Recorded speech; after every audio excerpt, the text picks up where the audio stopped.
Hey guys, welcome back to my channel. Today I'm going to be showing you a cool pattern that you can do with the Rubik's Cube.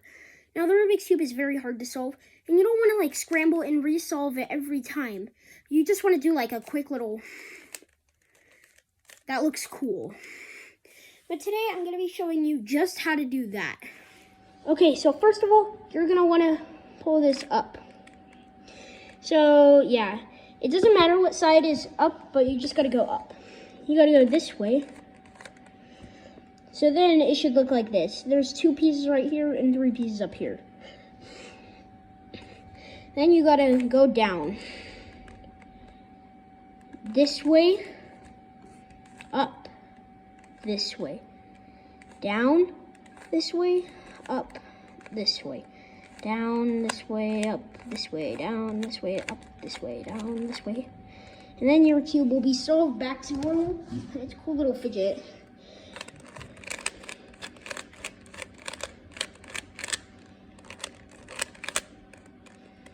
Yeah, it's pretty cool.